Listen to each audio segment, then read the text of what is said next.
Hello students, welcome to online class. Today I continue our chapter journal. In previous video, we learned what is the meaning of journal, advantages and limitations, and the format of journal. Clear? Today I continue totaling and carry forward of journal. ठीक है, जो अब हम ये journal बनाते हैं इसमें हम जब इसकी टोटलिंग करते हैं तो उस टोटलिंग को हम क्या बोलते हैं? उस टोटलिंग को बोलते हैं कास्टिंग. जो हमारी एंट्रीज होती हैं वन बाय वन, जो हम एंट्री करते चले जाते हैं, वन पेज की जब एंट्री कंप्लीट हो जाती हैं तो एट लास्ट जब हमारा पेज का लास्ट होता है तो हम वहाँ पे डेबिट साइड का टोटल और क्रेडिट साइड दोनों का टोटल करके लेके आएंगे, जिसे हम क्या बोलते हैं? टोटलिंग या कास्टिंग. अब कोई ज़रूरी नहीं है कि एक पेज पे यदि हमने कोई वर्क किया है तो आज की डेट का हमारा यहीं ख़त्म हो जाए, उसे आगे 1 मंथ का हम 1 ईयर का बता रहे हैं, आगे जाके उसे क्या करना पड़ता है? हमें कैरी फॉरवर्ड, है ना. तो यहाँ पे क्या लिखना होता है, आगे जाके उसे हम कैसे लिखेंगे, उसे ब्रॉड फॉरवर्ड लिखेंगे. ये सब चीज़ें अब हम जो है इस वीडियो में पढ़ेंगे. देखिए, usually transaction in a business are voluminous and require a number of pages of journal. Mostly क्या होता है कि बिजनेस में बहुत सारी ट्रांजेक्शन्स होती हैं और उसमें ये ट्रांजेक्शन्स हमारी बहुत सारे पेजेस में आती है. Amount of the debit and credit column on each page are total. हर पेज के डेबिट एंड क्रेडिट कॉलम का हम जो है हर पेज को टोटल करेंगे और carry forward to the next page पे कैरी फॉरवर्ड करेंगे. In the particular column against the total the word total CF. Carry forward को हम क्या लिखेंगे? जब एट लास्ट हम यहाँ पे टोटलिंग करेंगे किसी पेज के लास्ट में तो लिखेंगे टोटल CF का मीन्स कैरी फॉरवर्ड. और वही अमाउंट जो हमारा अब टोटल होके आया नेक्स्ट पेज पे जब हम उसके फर्स्टली उस पर लिखेंगे तो उसे हम क्या बोलेंगे? Brought forward total B/F. On the next page in the particular column against the amount brought forward the word total BF are written. Clear? It shows that the total has been brought forward from the previous page. इसका means क्या है कि पिछले page का total हमारा इस page पे आ गया है. Further transactions are recorded and amounts in the 2 columns are totaled again. This process is followed till recording of the last transaction. यही हमारा प्रोसेस कब तक चलता रहेगा? जब तक कि हमारी लास्ट ट्रांजेक्शन नहीं आ जाएगी. Each page of the journal is total to ensure correctness in recording the amount. Her page का टोटल हम क्यों करते हैं कि हमने जो रिकॉर्डिंग की है, जो हम अभी तक वर्क कर रहे हैं वो हमारा करेक्ट है या नहीं.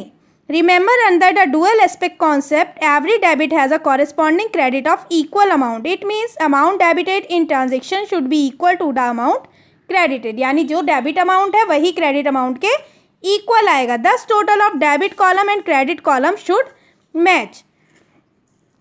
आप देखिए, इंपॉर्टेंट कंसीडरेशन, हमें मेन चीज़ क्या ध्यान रखनी है. If a transaction relate to sales और परचेज ऑफ गुड्स. यदि कोई ट्रांजेक्शन सेल्स और परचेज से रिलेटेड है, giving the name of the seller और purchaser and it is not stated that cash is transacted, it is accounted as a credit transaction. यदि मैंने आपको ये पीछे भी बताया था, यदि कोई सेल या परचेज की ट्रांजेक्शन है, गुड्स को सेल कर रहे हैं या परचेज कर रहे हैं, फर्नीचर को कर रहे हैं या कोई और अदर चीज़, और उसमें हमें जो है सेलर का नाम या परचेज़र का नाम दिया हुआ है और कैश और क्रेडिट कुछ भी मेंशन नहीं किया हुआ, तो हम क्या मानेंगे कि वो ट्रांजैक्शन हमारी क्रेडिट ट्रांजैक्शन है. और सेलर और परचेज़र के नाम के साथ कैश या क्रेडिट दिया है तो कैश और क्रेडिट को हम प्रेफरेंस देंगे. तो देखिए example, goods sold to Mohan. यहाँ ना कैश दिया ना क्या दिया, हमारा क्रेडिट दिया, मोहन का नाम दिया है. It means that goods are sold to Mohan on credit. Accordingly, Mohan's account is debited and the sales account is credited according to the rules of debit and credit. Next है, if a transaction related to sales or purchase giving the name of the seller or purchaser stating that cash is transacted, it is accounted as a cash transaction. अभी मैंने पीछे बताया कि यदि नाम भी दिया हुआ है सेलर का, उसके साथ साथ कैश भी दिया हुआ है तो उसे कैश ट्रांजेक्शन ही मानेंगे. Example, goods sold to Mohan for cash, then it means goods are sold in cash. So cash account is debited and sales account is credited. Next, if a transaction relate to sales or purchase and the name of the seller or purchaser is not given, नहीं दिया हुआ, it is accounted as a cash transaction. जैसे नाम दिया हुआ है तो हम उसे क्रेडिट ट्रांजेक्शन मानेंगे, इसी तरीके से नाम नहीं दिया हुआ, ओनली दिया हुआ है good sold, then it means it is a cash transaction. Clear? For example good sold for ₹10,000, 10,000 का हमने गुड सोल्ड किया, it means it is a cash transaction. In expense account even if the name of the party receiving और making payment is given, it is accounted as expense incurred in cash. यदि name हमें receiver का name दिया हुआ है जिस पे payment हमारी, जिसने हमें पेमेंट दिया है, देन वो हम क्या मानेंगे उसे cash transaction. Personal account of the person receiving the amount is not debited. For example if a salary of ₹5,000 is paid to Ranjan, कि रंजन को 5,000 रुपीज़ सैलरी के दिए, the transaction will not be recorded in the account of Ranjan, instead salary account is debited and cash account is credited respectively. ठीक है, रंजन के account में ये debit या क्रेडिट नहीं होगी, कैश ट्रांजेक्शन मानते हुए कैश एंड सैलरी अकाउंट में डेबिट एंड क्रेडिट होगी। Introduction of capital in the business by the proprietor is credited to her capital account, where is withdrawal of cash of goods और goods for his और personal account for his personal use is debited to drawings account. यदि partner कोई या proprietor कोई additional capital हमारे business में introduce कर रहा है तो उसके कैपिटल अकाउंट में वो क्या होगी, क्रेडिटेड। और यदि वो कुछ अपने पर्सनल यूज़ के लिए कोई अमाउंट निकाल रहा है, ड्राइंग्स या गुड्स निकाल रहा है अपने पर्सनल यूज़ के लिए, देन वो क्या होगी, उसके अकाउंट में डेबिटेड। अब ये तो हमने सीख लिया जनरल का meaning, limitation, advantage, totalling, and अब हम पढ़ेंगे रिकॉर्डिंग इन जनरल। अब जनरल में हम रिकॉर्डिंग कैसे करते हैं। Transactions are recorded in the journal from the viewpoint of business because of business entity concept। जो ट्रांजेक्शन हम जनरल में एंट्री कर रहे हैं वो हम किस व्यू पॉइंट से करेंगे, बिजनेस के व्यू पॉइंट्स। और ये कौन सा उसमें आता था हमारा, किस कॉन्सेप्ट में आता था, ये आता था हमारा बिजनेस एंटिटी कॉन्सेप्ट। क्या था हमारा बिजनेस एंटिटी कॉन्सेप्ट? ये था हमारा कि बिजनेस और बिजनेस के जो प्रॉपराइटर या ऑनर है वो दोनों सेपरेट चीज़ हैं। ठीक है। Transactions are recorded on the basis of accounting vouchers prepared from source document following the rules of debit and credit, applying the accounting concept and principle। Transaction किस किस बेसिस पे होती है record? Basis of accounting vouchers prepared, जो vouchers बनाए गए हैं, जो एविडेंसेस हैं, सोर्स डॉक्यूमेंट, किन रूल्स को लेते हुए, rules of debit and credit, and applying the accounting concepts and principles. Clear है? आप देखिए यहाँ पे देखिए, वही पीछे जो हमने rules of debit and credit पढ़े थे वो हमारे क्या थे, ट्रेडिशनल क्लासिफिकेशन और मॉडर्न क्लासिफिकेशन के क्या क्या रूल्स थे वो यहाँ पे एक बार दोबारा से आपको दिए हुए हैं, एक बार देख लीजिएगा। फर्स्ट एग्जांपल देखिए इन्हें रिकॉर्ड करने का। देखिए पहली ट्रांजेक्शन दे रहे हैं, Datta started business and introduce capital of 1 lakh. Datta ने अपना बिजनेस स्टार्ट किया 1 लाख से और कितनी कैपिटल लगाई उसमें, 1 लाख रुपीज़। तो सबसे पहले हमें पता होनी चाहिए कौन से दो अकाउंट इससे इफेक्टेड हो रहे हैं। तो पहला अकाउंट हो रहा है हमारा कैश अकाउंट, क्योंकि कैश बिजनेस में आ रहा है। ठीक है। और दूसरी चीज़, क्योंकि उसने कैपिटल इंट्रोड्यूस की है तो हमारा क्या आ जाएगा, बैंक और कैश अकाउंट डेबिट। ठीक है। पैसा क्योंकि बिजनेस में आया तो 1 लाख रुपीज़ का क्या हुआ, कैश हमारी इंक्रीज़ हो रही है, एसेट होती है कैश, एसेट इंक्रीज़ हो रही है तो वो क्या होती है, डेबिट।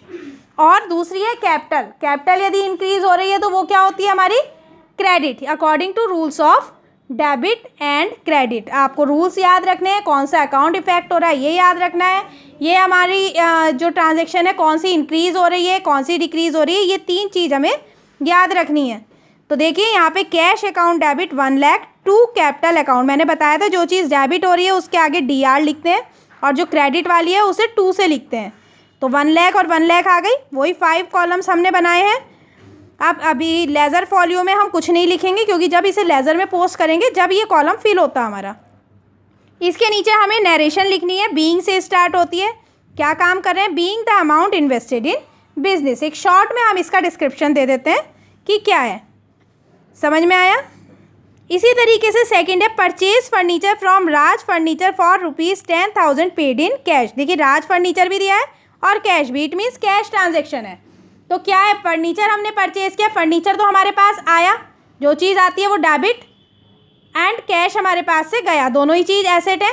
एक एसेट डिक्रीज हो रही है, जो एसेट डिक्रीज हो रही है वो क्या होगी हमारी क्रेडिट, जो एसेट इंक्रीज हो रही है, यहाँ फर्नीचर हमारा एसेट है और वो क्या हो रहा है इंक्रीज, क्योंकि हमारे पास आया है, तो फर्नीचर डेबिट होगा और कैश हमारा क्रेडिट होगा। तो देखिए furniture account debit to cash account 10,000। नीचे नरेशन लिखेंगे, being the furniture purchase against cash, हमने फर्नीचर परचेज किया कैश के बदले। समझ में आ गया। इसी तरीके से देखिए थर्ड ट्रांजेक्शन हमारी दी हुई है, purchase goods for ₹50,000 against cheque. Cheque दिया है तो यहाँ बैंक आएगा, ध्यान रखिए। गुड्स परचेज किया हमने किसके, चेक के थ्रू, तो यहाँ बैंक अकाउंट, यानी गया तो हमारे पास से कैश वही है पैसा, लेकिन बैंक के थ्रू गया है। तो एक एसेट डिक्रीज हो रही है, बैंक में से पैसा कम हो रहा है और हमारे पास स्टॉक आया है, गुड्स आया है। तो जब परचेज गुड्स का करते हैं, ठीक है, गुड्स स्टॉक, तो उसका नाम किस नाम से आएगा, परचेजेस के नाम से आता है। गुड्स बेचें तो सेल्स के नाम से आएगा। तो देखिए परचेजेस, क्योंकि माल हमारे पास आया है, तो purchases account debit to bank account being the good purchase and issued cheque ₹50,000। समझ में आ रही है ट्रांजेक्शंस। नेक्स्ट दी हुई हमारी sold goods for ₹25,000 against cheque, ये भी चेक के थ्रू है। तो bank account debit to sales account, ठीक है, तो बैंक अकाउंट 25,000 आ गई और सेल्स अकाउंट भी 25,000 आ गया, being the goods sold and cheque received. इसी तरीके से paid salary ₹50,000 for the month of December 2018 to staff by cheque. Cheque के थ्रू हमने सैलरी पेड की है, तो कौन सा अकाउंट, मैंने बताया था किसी का नाम नहीं आएगा, सैलरी का अकाउंट डेबिट होगा और क्योंकि पेमेंट हमारे पास से गया तो टू बैंक अकाउंट क्रेडिट होगा। तो salary account debit to bank account being the salary paid to staff by cheque for the month of December. Clear है। नेक्स्ट देखिए, receive cash ₹10,000 from Amit. Amit कौन है, डेप्टर है, अमित से हमें 10,000 जो है अमाउंट रिसीव हुआ, कैश हमारे पास आया, तो कैश क्या होगा हमारा डेबिट। तो कैश अकाउंट डेबिट किससे आया, to Amit account 10,000 being the amount receive from Amit. Next है पेड टू सुजीत ₹5,000 क्रेडिटर, हमने क्रेडिटर को पेड किया, हमारे पास से कैश गया, कैश क्या होगा क्रेडिट। तो Sujit account debit to cash account being the amount paid to Sujit a creditor 5,000। समझ में आ रही है ट्रांजेक्शन। बाकी का नेक्स्ट वीडियो में पढ़ेंगे। इन्हीं आपको इन ट्रांजेक्शन्स को ही देखना है और इलस्ट्रेशन फर्स्ट आप रीड करेंगे, ठीक है। Thank you students.